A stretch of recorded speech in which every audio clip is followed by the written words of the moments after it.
noticed that there's defects in the property, which then actually did help us negotiate about $25,000 off the price. Wow. If I had $1 for every single time I've had this conversation, I'd be a very wealthy man somewhere in the Bahamas. Crystal ball moment. I'm a first home buyer. What area should I be looking to buy in? Depends how much you got to spend.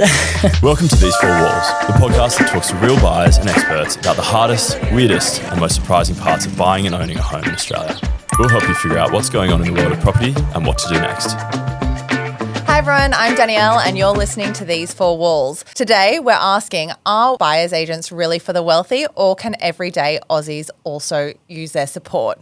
Our guest is Dylan Thomas. Dylan, thanks for joining us. He's a buyer's agent manager right here at Aussie. He's helped people from first homeowners to investors find their right property using our buyer's agent services. Dylan, we have had a listener letter come in from Josh, so let me quickly read that for you.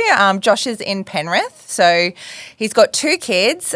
His pre-approval that keeps expiring. He said he's missed out twice, spent hundreds on reports that he's never used, and after 9 months of open homes, missed weekends and failed auctions, he's still searching. Unfortunately, that's a lot of customer stories that we hear these days, but he is asking us, are buyer's agents just for the wealthy investors, or can someone like him and his family use the benefits of a buyer's agent? Thanks, Danny. It's great to be here. There's actually a big misconception that buyer's agents are just for wealthy investors, but the truth is that we're helping everyday Aussies crack in the market, whether they'd be first-time investors, first home buyers. We're really helping everybody get into the market and crack their first property.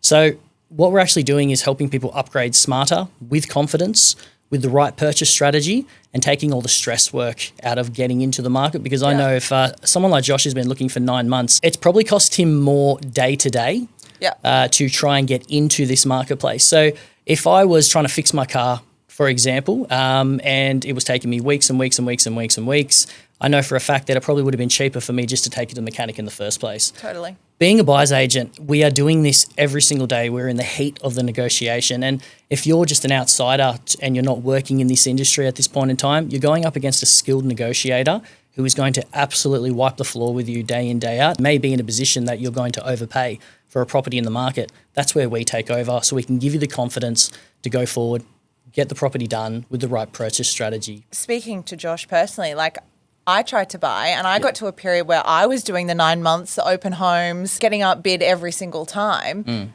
But the funny thing was, over that 9 months, property prices rose. So I was now not even in the range, the house that I wanted, I couldn't even afford because it was outside of that. And I was looking to get more finance to get a higher approval to still get the same property, that a 3-bed or whatever it was that I was looking for. So are you finding many customers in a similar circumstance where they come to you guys for help? Each and every day. It's alarming actually how many buyers enter the market thinking they can take on a skilled negotiator, being a selling agent. And being a selling agent myself in the past, I used to have all these skills, tactics and golden nuggets in my pocket to try and get you as the buyer with false misconception. Being a buyer's agent now, I'm teaching a lot of my clients how to combat that. And they're going into the market more confident and actually getting a price that we're all comfortable with, but then also as well securing their dream of owning property here in Australia. Yeah, and the funny thing is in Australia, if you look at the US markets, buyer's agents are huge over there. Most people will have a buyer's agent. In Australia, it is so small, but it's such a growing market. What is a buyer's agent? Most Australians might not even know what that is. So tell us what you guys do. Yeah, sure. So exactly what we do is very different to a selling agent. So I'll separate the two for now. So what a selling agent does is they work on a commission sliding scale. Yeah. So the higher the selling price they get for their vendors, the more money is put in their pocket. So they use all these marketing tips and tricks to try and get you, the consumer or the buyer, to pay more for the property. That's where we come in. We don't want you to overpay and we don't want you to overcommit, because being in a mortgage for 30 years is a very long time. So what we actually do is we find the deals, we back it by data, back it with a purchase strategy to give you the confidence to move forward, but know that we've done the right job in securing you a 30-year commitment. So are you hand-holding the entire process? How do you work with the broker in that situation? What's the roles between you both? Yeah, so first things first is I love to have a chat with the broker. Sit down with them, understand exactly where your max purchase price should be. Yep. Then once I understand exactly where your max purchase price is, it's then formulating a strategy. So are you an investor? So we then isolate exactly what location you can afford, why you can afford it, backed by data. This could be as simple as what has the population growth been happening in these suburbs over the last 10 years? Where has prices started to scale? Now, we can't ever predict the future, but evidence in the past definitely backs what we're trying to push forward. Yep. So other little data points such as those things, what are the micro and macro economics as well that is driving those suburbs? That's just for the investors. If you're a first home buyer, what is the location score? What are the amenities that are available to you? Is it important that you buy in these suburbs due to the school ratings as well? Do you have family in the area? I mean, half these things I don't even know to think about. Like, this is incredible. The average consumer doesn't. It's just all these little data points that we really like to highlight with you first in our initial strategy session to make sure that when you are being placed in this market and we're in the process of maybe putting an offer forward or starting to negotiate, you have full confidence with us because we actually have confidence in that suburb that we're about to place you in. And you touched on before, like you went to the broker and you work on their profile if it's an investor, for example. Like, who is the ideal person for a buyer's agent? Well, to be honest, anyone that is wanting to crack the market. We have helped hundreds of Aussies crack into this marketplace. So Josh and his family should be using, using a buyer's agent to Josh, solve. If you're watching, mate, please feel free to give us a call. I would love to reach out and help you, especially because you're from Penrith. That's my hometown. I would absolutely love to get more and more people into this market. It's that preconceived idea that it's just for the wealthy. It really has changed because now everyday people are entering this marketplace. But if you don't come to us, you're going up against that skilled negotiator who's going to out-negotiate you 9 times out of 10. So if you come to us, we're going to set you up with the right strategy, the right approach, and then ultimately that's going to get you the right outcome. Yeah, look, there is that misconception that it is for the wealthy, and the misconception comes from buyer's agents are expensive. Let's be transparent. Our listeners want to know what our fees are. And I'll speak from honesty. A few years ago, pre my times at Aussie, where I'm more educated into the property market, I knew that buyer's agents worked on a scaled fee, similar to the seller's agent. Yep. And I felt conflicted on how someone who earns based on my sale price has my best interest to negotiate that sale price down. So I've always felt this misconception has come around trust, I guess, for that fee model. So is that fee model typical? What do we see in the market? It's a scary thought, actually, that a buyer's agent will get paid based on the sale price on a commission sliding scale for what you've just purchased. Correct. It's, to me, I'd say about 90% of the market is actually doing this at this point in time. So where's the incentive? Is that just because that's how it's always been in the industry? That's how it's always been. Right. And I guess where this whole buyer's agent concept was arrived, really, is actually from the selling agent. And what is actually put in an agency agreement when a vendor and a selling agent come together to put a property on the market and then obviously try and achieve the best possible price. Yeah. This is where at Aussie, we've totally flipped that on its head. So with us, it's full transparency. So you'll actually know your fees up front. We also factor that into every feasibility with every property that we assess for you. So you know your incoming and then outgoing with every single step of the way of your purchase. From the minute you exchange on a contract to the minute you go right through to the end of settlement, you know exactly what you're about to pay, when you're going to pay it, and also then how you've got to pay it as well. Oh, wow. So that's a bit of a differentiator to other models that we see in the market, is this flat fee model that's come in, and that's something that Aussies taken carriage with. Does that mean even if I change my price from 700K to 800K that I'm still paying that same flat fee? That's correct. It's the transparency to have that there is really reassuring, and knowing that because we are working on the flat fee, we're incentivized to get you the best possible price, not unfortunately make you pay the highest possible price. And if we put the human at the center of these stories, I'm sure you've got 1,000,001 stories about customers that have been in a jam, and I've heard it from a lot of brokers around different stories of how they've had customers that have been in similar situations to Josh for 12 months and then had a buyer's agent in a week, found a property sort of thing.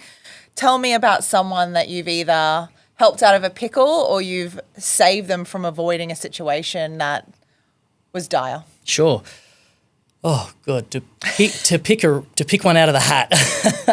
There's been hundreds. I guess I'll go off one that happened last week. So there was this preconceived idea for this client that we were working with that regional was not going to be the best purchase for them, and they wanted to be in the heart of the Melbourne CBD. Unfortunately, they were getting priced out. Everything was just not stacking up to their agreement. The rental yields weren't just meeting their demand. Yep. So we went a little bit further and we deep dive and then had to really back this by data as well and suggested Warragul, which is about a 2.5 hour drive outside of the Melbourne CBD, but all the micro and macro economics just totally stacked up and this well and truly met their yield requirements. After a bit of education, this purchaser who went for about 40-something days, really getting a bit negative about the market, really not wanting to proceed and go ahead, engaged us. We're able to get them a property within 14 days or so. In, yes, a regional area, but this property is performing so well that it's almost meeting the mark for their yield requirements, if not actually positively geared at this point in time. And they were over the moon with that.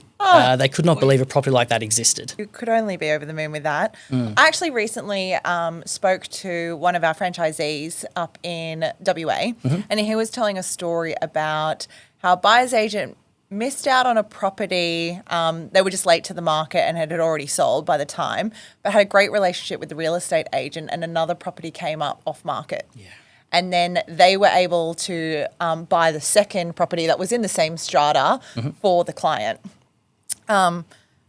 What's the secret sauce there with these off-market properties, and how do buyers agents have access to these when the everyday Australian doesn't? I guess to narrow it down to one word, it's consistency.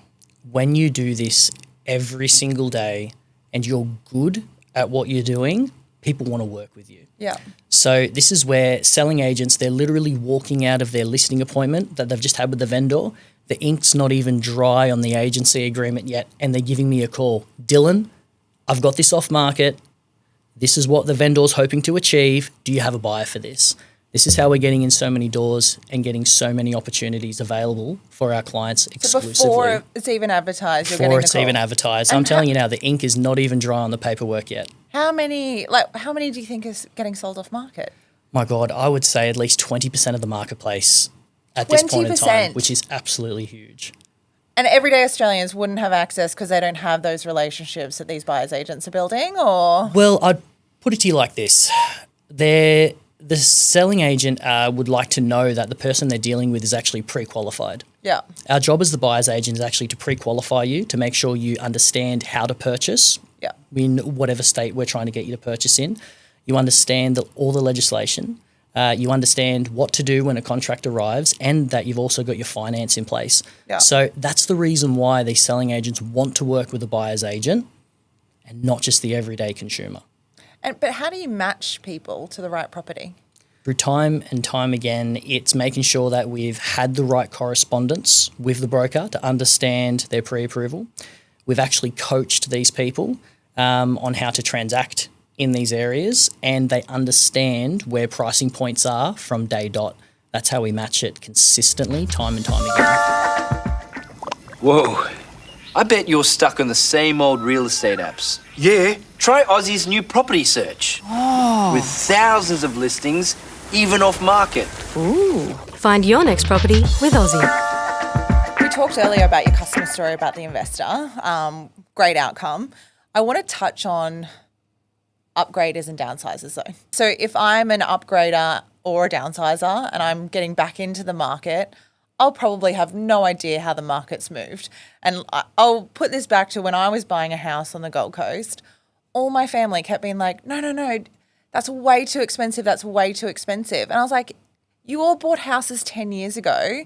This is the market now. Like, this is a great price. Like, I'm good. Like, you can keep your opinions to yourself. So if you think about those customer stories and them coming back into the market, have you got a recent story of where you've helped someone in that situation and how a buyer's agent really helps navigate those markets? Definitely. If I had $1 for every single time I've had this conversation, I'd be a very wealthy man somewhere in the Bahamas. Excellent. So look, as of recent, lots of buyers are coming to us and saying, but mum and dad said that's too expensive. Mum and dad don't feel that's a great price. And of course, this is where having the technology and the tools that we do have to back that by data, and of course, being on the ground negotiating every single day. So as of recent, a purchaser was looking to downsize with us. Okay, so they moved away from New South Wales up to the Gold Coast, moved away from family. Highly recommend. It's a gorgeous little place on the earth. They wanted to come back. So when they left New South Wales, property prices in Western Sydney were sitting around about 350, 400K. For anyone living in Western Sydney, you can definitely clarify this and jump on board with this now. They're starting for something that's run down at least $1 million plus. It was a big scare to them, but showing them how to get into the market and setting expectations nice and early with them and just prepping them instead of dropping them in there, then their frustrations hitting the ceiling saying, well, what the heck is this? I feel like I'm overpaying. It's prepping them, showing them past data, showing them past evidence as well of where the market is to where the market could be as well. So we took them on that journey, and by the time we did place an offer on a property, they were comfortable, happy and confident because of the purchase strategy that we had done prior and the purchase strategy that we had executed during the whole process. And they walked away, and I'm glad to say now they're in settlement, ready to pick up the keys in, I hope, about 40-something days. Great story. And we've spoken a bit around how buyer's agents can help navigate that situation and save customers time, sanity, and just genuinely understand the process. But what is that return on investment? If I'm putting out money in my pocket to pay this fee, are you saving customers money? Are you quicker to market than most? What data points do you have that shows that using a buyer's agent is the best method? So I guess having that first point of contact with the selling agent and, of course, that relationship, we then have access to off-market properties that you wouldn't have access to. Now, look, unfortunately, not all off-market properties are created equal for you, the buyer. So obviously we filter through those, and that can take time because I guess the relationship with these selling agents that we have can be built over months and months and months and months and months, which obviously as you a buyer and a consumer, that would take you a long time to do. And unfortunately, you may even miss the market if you can't establish that relationship nice and early. We're doing the inspections for you. We'll be able to point out little things in properties. For example, the one I was actually just speaking about most recently, the person moving from Queensland back here to New South Wales, we noticed that in some of the properties we've seen some watermarks in the study area. Now, knowing that up front and then helping them negotiate on the spot with the selling agent and so saying, hey, look, we've noticed X, Y, Z.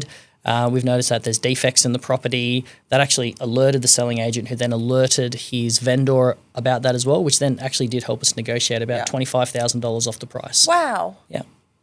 So that obviously is also subject to building and pest inspection, which then clarified what we had pointed out, which then, of course, our purchaser was very happy that we had the experience to be able to point that out to the client. But that's just one of many examples and many touch points of what we do. I did a pest and building and pest, sorry, wrong way around. And then I got this report and I was like, I don't know. What does this mean? And just having that advice from someone that could actually say, this is exactly what to do with that information would be so helpful. It explains it. I guess essentially what we do is we explain it on a human level. Yeah. And we really break it down. And I guess the beauty of being a buyer's agent, you know your clients so well by the time you are actually ready to go out and purchase a property. You know what tone to use with them. You know what language to use with them as well. So you can communicate with them a lot stronger than, of course, just reading word for word what's written on the report. Because to be honest, at first, when you read it, you think, wow, that is really daunting and scary. Yeah. I know in my first couple of years in the industry, I used to absolutely dread waiting for a buyer to come through and read that report. But now we've been in the industry quite a long time. We've done, thousands and thousands of transactions. You, the consumer, would read that report and think, wow, I'm about to buy a lemon.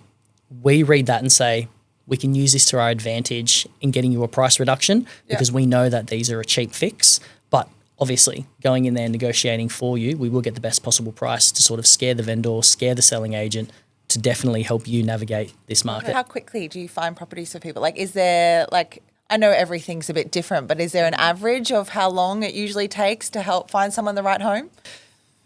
If you're going to do this properly, We make sure we have the strategy session first, make sure we're aligned on that. So that can take about a week or so to get that aligned first. Second is making sure we definitely identify the suburbs that you can afford comfortably and that you're not going to overcommit. So let's just give or take maybe a week or two for that. So definitely under 30 days is where we're aiming for to get you into the market once you engage with us being a buyer's agent. Josh, you need to reach out, buddy. 9 months. You can do it in a month. You've heard it here first. What's one mistake, though, that you see time and time again that cost buyers the most? Thinking you can out-negotiate a selling agent. Thinking you can out-negotiate them. But you used to be the selling agent. I know. I used to love it when someone came without any representation. Yeah.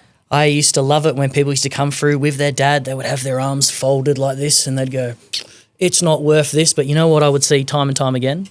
That house would sell. I'd move on to the next house and 6 months later down the track, I'd go, you look familiar.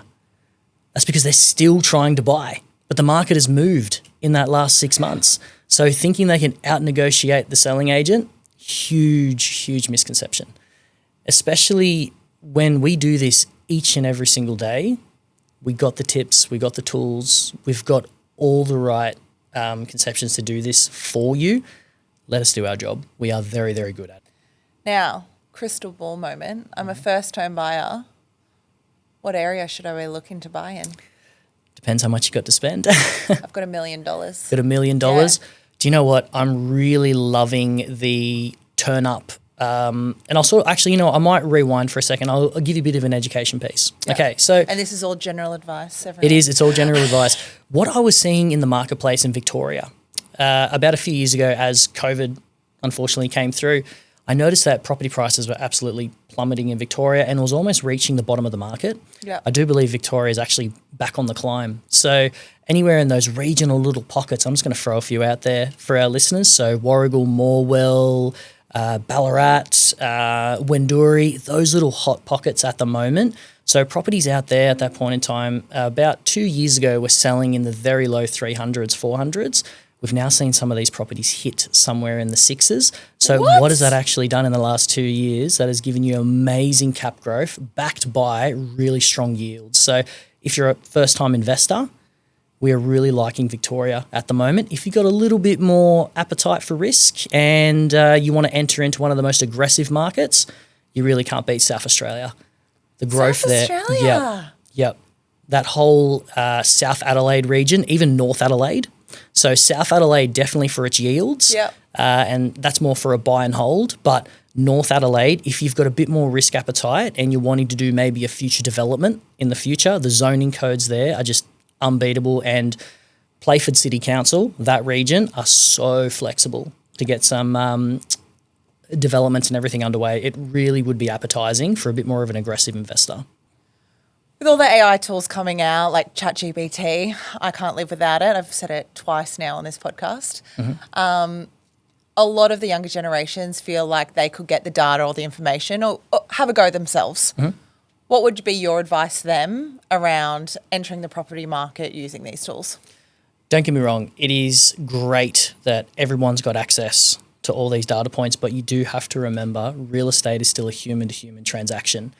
And I'm telling you right now, as great as AI is, you're never going to get that human-to-human connection with the selling agent like we can. Yeah. So as great as it possibly may get you all the data you need to know to make an informed decision, doesn't mean it's going to get you the deal across the line. Yeah, well, it doesn't help in the situations once you've read the report, then negotiating how to get that money down because you actually don't know what the price point is of that stuff. So that's where you guys come in to really help with that advice, I guess. That's correct. They overload themselves with data. They read it all through. That can take time to read all that, assess it, weigh it up against different markets. See, all this AI data, it goes off past data. It doesn't have on-the-ground current feedback that we're seeing day-to-day transacting as buyers agents in the markets that they're looking to purchase. So without having actually live data come in, which is what we actually have, being on the ground day-to-day, this AI, as great as it does have its flaws. What's one mistake that you see over and over that costs customers? falling in love with the wrong house. So That's what I do. Oh my God. I'm such an emotional buyer. I'm also an emotional eater, if that's an overshare. makes two of us. So look, people buy with emotion, not logic. Now, that's how you actually overpay for a lemon. We take the emotion and also the stress out of doing that. We keep you on track with logic and not let your emotion take over.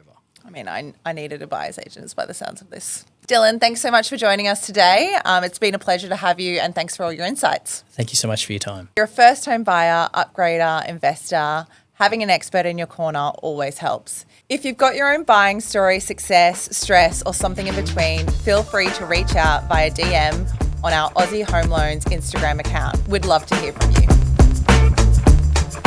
These Four Walls is brought to you by Aussie. Like and subscribe on YouTube, Spotify, and Apple Podcasts for new episodes every week. For more information, see the show notes to this episode or visit aussie.com.au. The information provided during this podcast is for general informational purposes only. Aussie does not provide financial or investment advice. The information in this podcast does not take account of your objectives, financial circumstances, or needs.